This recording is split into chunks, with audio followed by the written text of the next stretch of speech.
श्री स्वामी जी महाराज ने हम सबको राजयोग के साथ जोड़ा है। इसे सहयोग भी कहते हैं और भक्ति योग भी कहते हैं। गीता का चौथा अध्याय इसका अध्ययन चल रहा है कि यज्ञ कितने प्रकार के हैं। कोई द्रव से यज्ञ करने वाला है हवन सामग्री द्वारा, कोई तप यज्ञ करने वाले हैं, तपस्वी हैं, कोई कर्म योग में रहते होंगे, कर्म योगवान हैं, यह यज्ञ करते हैं, कोई स्वाध्याय यज्ञवान है, कोई ज्ञान यज्ञ में प्राण रहते हैं। स्वाध्याय यज्ञ, ज्ञान यज्ञ और इसके पश्चात योगाभ्यास, प्राणायाम आदि, इसमें वे प्राण रहते हैं।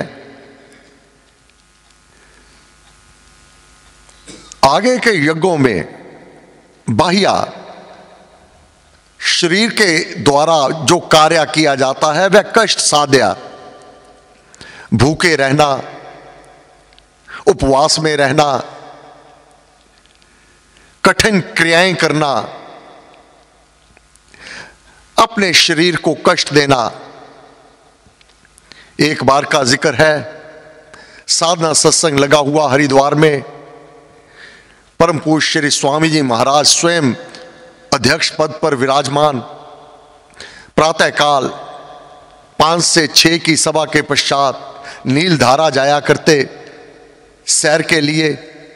श्री स्वामी जी महाराज नीलधारा के उस मार्ग पर, उसी मार्ग पर एक पेड़,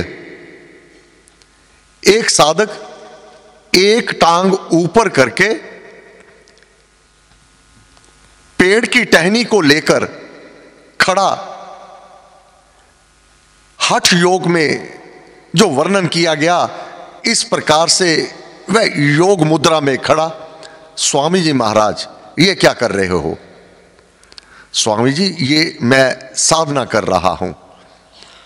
तो एक टांग को ऊपर करके और एक टांग पर क्यों खड़े हो? अपनी एकाग्रता को ठीक करने के लिए। स्वामी जी महाराज ने कहा अपनी टांग नीचे करो। क्या तुम भगवान से यह कह रहे हो कि मुझे 2 टांगे क्यों दी? मैं तो एक ही टांग से काम चला सकता था। वास्तविक ज्ञान को समझो। तब गुरु महाराज ने कहा, आगे इस श्लोकों में कई एक अभ्यासी लोग खान पान को नियत किए हुए मिताहारी होकर प्राणों को प्राणों में होमते हैं, स्वास्थ्य युक्त सदाचार का जीवन व्यतीत करते हैं। सद आचार, सद विचार, सद व्यवहार, सदकर्मी अति उत्तम है। विचारों का आंतरिक जो यज्ञ है, मन द्वारा, बुद्धि द्वारा। मिताहारी, हित भूख, मित भूख, कौन सा पदार्थ का सेवन करना, कौन सा नहीं करना। बहुत स्वादिष्ट व्यंजन होने पर भी अपनी सेहत को ध्यान में रखते हुए उसका उतना ही सेवन करना जितनी शरीर को आवश्यकता है। मिताहारी, बुद्धि द्वारा। ऐसा नहीं चटपटा अति अधिक खा लेना, मीठा अति अधिक, जो स्वभाव को अच्छा लगे उसका सेवन भी अति अधिक मात्रा में करना, यह हानिकारक है। जिस प्रकार गुरु महाराज ने, परम पूज्य श्री स्वामी जी महाराज अपने प्रवचन में माल्टे का गुण बताया।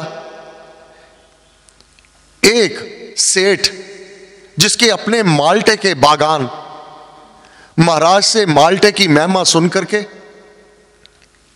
माल्टे का जूस अपने आकर नौकर चाकरों को आदेश कर दिया कि आज स्वामी जी महाराज ने माल्टे की महिमा गाई है, तो मुझे माल्टे का सेवन करना है जूस के रूप में, क्योंकि अपने बागान है।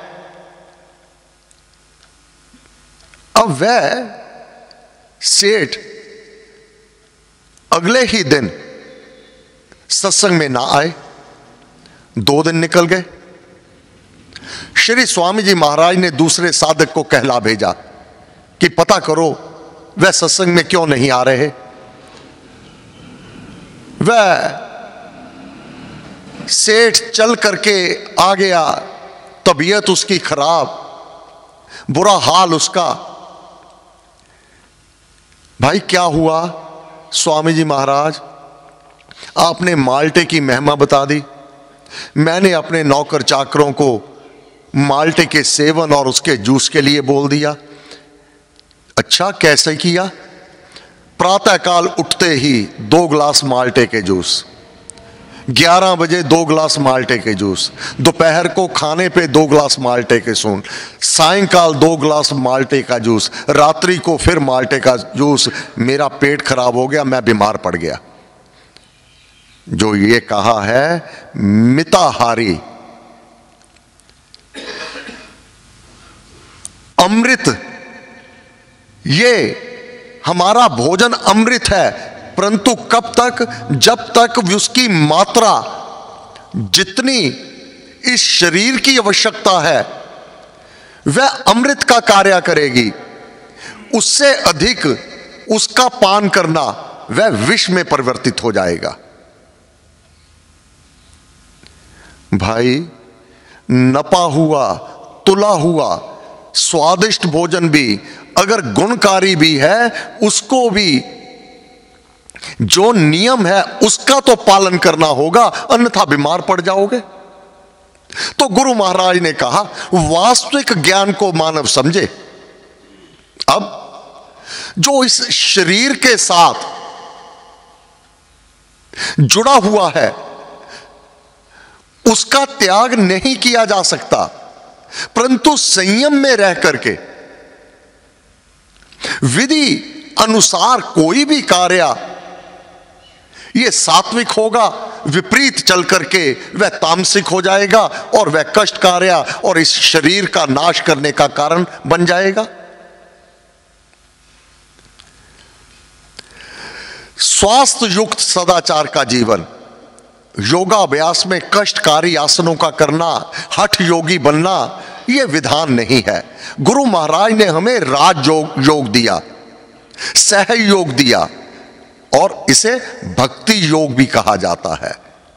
अब भक्ति में संतुलित जीवन है। कितना उपभोग करना, कितना उपयोग करना, यह नियम रूप से होता है। यह मानव देह को स्वच्छ रखने के लिए, तंदुरुस्त रखने के लिए, तंदुरुस्त शरीर ही साधना कर सकता है, भक्ति भाव में रमन कर सकता है। रोगी शरीर तो ना उससे जाप हो, ना ध्यान और एकाग्रता, तो बहुत आगे की गाथा हो जाएगी।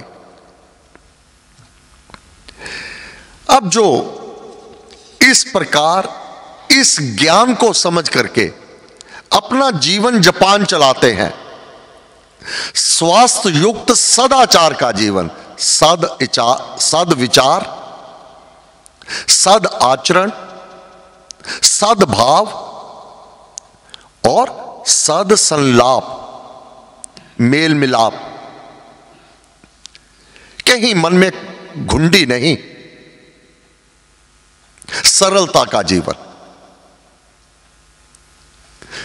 जो पचीदा अपने मन में रखे हुए होता है वह तो उधेड़ बुन में बना रहेगा, वह शांत भाव से नहीं बैठ सकता, व्याकुल रहेगा। जिसमें सरलता होगी, दुष्ट भाव नहीं होगा, छल फरेब नहीं होगा, वही सुखयुक्त जीवन को व्यतीत किया करता है, वही शांत भाव से, शांत मन से नाम जप सकता है।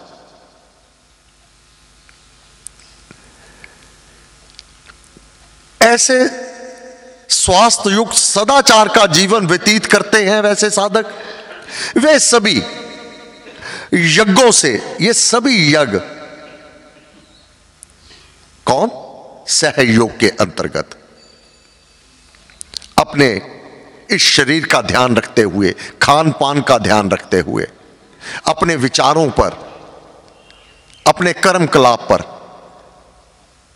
यह सदाचार का जीवन व्यतीत करते हुए, ये सभी यज्ञों से पापों का नाश कर चुके हैं।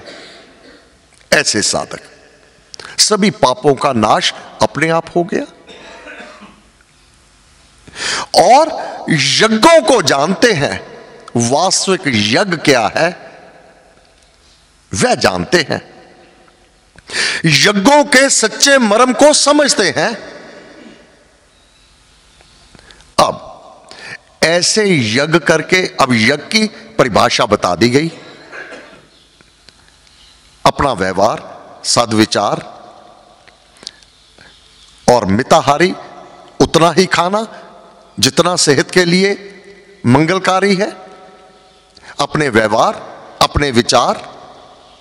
अब ऐसा व्यवहार यज्ञ करने वाले, यज्ञ करके बचा हुआ अन्न खाने वाले अमृत खाने वाले हैं, उनका भोजन अमृत है।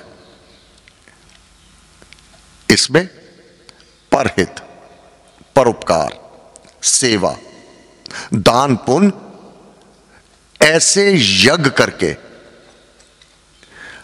अपने भोजन को करने वाले, अमृत को खाने वाले हैं, वे सनातन ब्रह्म को प्राप्त करते हैं। सनातन ब्रह्म, सबसे पुरातन ब्रह्म धाम, अपने इष्ट धाम को प्राप्त कर लेते हैं। यज्ञ ना करने वाले का यह लोक ही नहीं है, जो अनुचित विचरता है, अतिक्रमण, व्यतिक्रमण करने